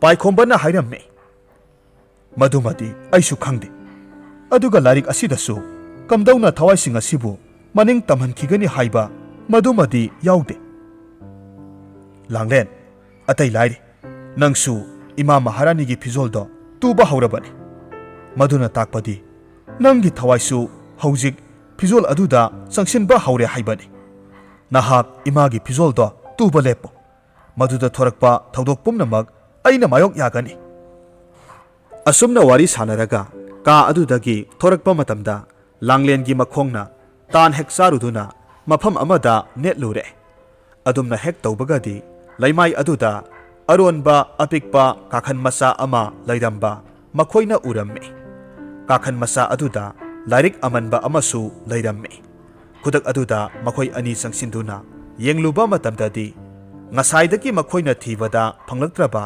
ꯐꯤꯖꯣꯜ ꯃꯅꯨꯡꯗ ꯐꯥꯖꯤꯟꯗꯨꯅ ꯊꯝꯂꯤꯕ ꯊꯋꯥꯏꯁꯤꯡ ꯑꯗꯨꯕꯨ ꯁꯥꯟꯇꯤ ꯐꯪꯍꯟꯅꯕꯒꯤ ꯂꯝꯕꯤ ꯑꯗꯨꯒꯤ ꯃꯔꯝꯗ ꯏꯕ ꯂꯥꯏꯔꯤꯛ ꯑꯃ ꯑꯣꯏꯔꯝꯂꯦ꯫ ꯃꯈꯣꯏ ꯑꯅꯤꯅ ꯂꯥꯏꯔꯤꯛ ꯑꯗꯨ ꯄꯥꯔꯨꯕꯗꯒꯤ ꯈꯪꯕ ꯉꯝꯂꯝꯃꯤ ꯃꯗꯨꯗꯤ ꯃꯍꯥꯔꯥꯅꯤꯒꯤ ꯇꯨꯔꯤꯕ ꯐꯤꯖꯣꯜ ꯑꯗꯨꯃꯛ ꯃꯍꯥꯔꯥꯅꯤ ꯃꯁꯥꯅ ꯂꯤꯠꯁꯤꯟꯗ꯭ꯔꯤꯉꯩ ꯐꯤ ꯇꯨꯔꯤꯕ ꯃꯤꯁꯛ ꯑꯗꯨꯅ ꯍꯥꯟꯅ ꯂꯤꯠꯂꯕꯗꯤ ꯊꯋꯥꯏꯁꯤꯡ ꯑꯗꯨ ꯁꯥꯟꯇꯤ ꯐꯪꯍꯟꯕ ꯉꯝꯅꯤ꯫ ꯑꯗꯨꯒ ꯀꯔꯤꯒꯨꯝꯕ ꯐꯤꯖꯣꯜ ꯑꯗꯨ ꯃꯍꯥꯔꯥꯅꯤꯅ ꯍꯥꯟꯅ ꯂꯤꯠꯄ ꯍꯥꯟꯈ꯭ꯔꯕꯗꯤ ꯐꯤ ꯇꯨꯔꯤꯕ ꯃꯤꯁꯛ ꯑꯗꯨꯗꯤ ꯍꯥꯟꯅꯒꯤ ꯃꯇꯧꯒꯨꯝ ꯑꯗꯨꯃꯛ ꯃꯥꯡꯈ꯭ꯔꯒꯅꯤ꯫ ꯑꯗꯨꯒ ꯃꯥꯒꯤ ꯊꯋꯥꯏꯅ ꯐꯤꯖꯣꯜ ꯑꯗꯨꯗ ꯑꯗꯨꯃꯛ ꯐꯥꯖꯤꯟꯗꯨꯅ ꯂꯩꯈ꯭ꯔꯒꯅꯤ꯫ ꯍꯧꯖꯤꯛ ꯋꯥꯔꯤ ꯄꯨꯝꯅꯃꯛ ꯈꯪꯂꯕꯗ ꯄꯥꯏꯈꯣꯝꯕꯅ ꯎꯄꯥꯏ ꯑꯃ ꯇꯧꯗꯨꯅ ꯂꯥꯡꯂꯦꯟꯗ ꯑꯁꯨꯝꯅ ꯍꯥꯏꯔꯛꯈꯤ, ꯂꯥꯡꯂꯦꯟ, ꯑꯩ ꯋꯥꯐꯝ ꯑꯃ ꯍꯥꯏꯒꯦ꯫ ꯋꯥꯐꯝꯁꯤ ꯅꯪꯅꯁꯨ ꯌꯥꯕꯤꯌꯨ꯫ ꯑꯁꯨꯝꯅꯕꯨ ꯇꯧꯔꯕꯗꯤ ꯅꯪ ꯑꯩꯒꯤ ꯅꯨꯡꯁꯤ ꯄꯟꯊꯨꯡꯁꯨ ꯌꯧꯕ ꯉꯝꯂꯅꯤ꯫ ꯑꯗꯨꯒ ꯂꯧꯅꯝ ꯇꯧꯗꯨꯅ ꯃꯔꯥꯜ ꯂꯩꯖꯗ꯭ꯔꯕ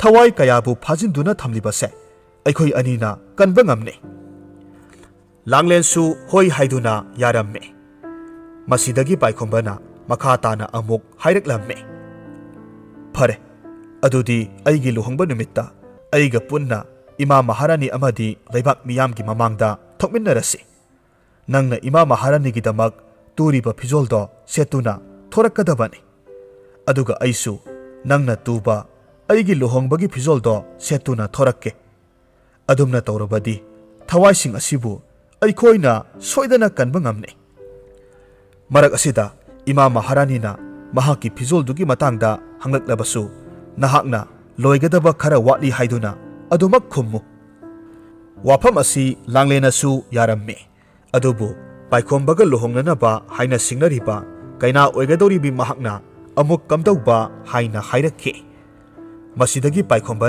langlenda madugidamaktadi karisu khaluganu mahakna kaina oigadoribi aduda lona chithi ama thaduna khangankrage mahaksu luhongba asi pamdabana maram oiduna makhoina siliba thaurang asida soidana yarakani luhongba asimaksu konungda adum honglagani haina hairamme asumna thaurang pumnamak sinba loiraduna paikhomba luhongba numit ngaiduna laikre numit adu yoraklabada maharani na langlen bu kauduna hairamme langlen nahak aigi phizol du tuba loirabra ngasi icha paikhomba luhongba numit asida nangna tuba phizol du setke haiduna aidi khalibani phizol du tuba loirabadi puthoraklo langlen na khomme maharani ibema nanai aibu ngakpigani do Rajkumar gi luhongbada setnanaba phizol du tuba losinaba hotnabada maharani gi phizol adumadi tuba loigadaba khara wathore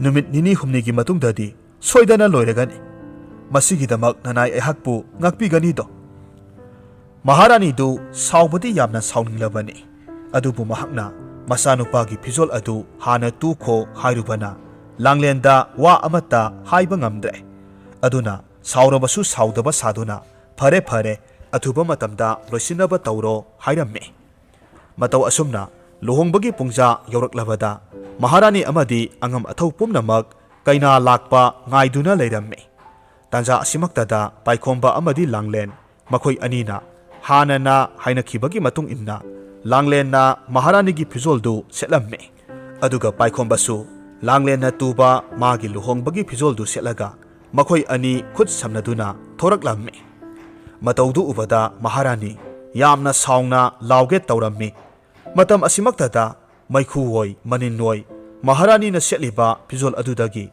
miyoibagi mitam manba karigumba ama paithoraklamme adumna hek tawkhibagadi maharani du wakhal amada leirubadagi wakhal khangta tarakpagom akoiba aduda koirei leiduna yengi karino tawriba asibu haina leiriba mayam aduda hanglamme paikhomba thaina amaibi aduga saknakiba wasak aduna mama maharani bu phatrabi nupi ama ohenkhibani adubu haujikti amaibi adugi sap adu mangkhrabani mama maharani su hanagum wakhal taraklabani hairamme matau asum tongna hariba numit asidagi maharani na langlen bu magi mamau oina loksinbiduna masanupa paikhomba amadi langlen makhoi ani laibak pungjau thinna luhonglamme masigi matungdagidi laibak aduda mi mangkhibagi pausu amuk hanna takhidre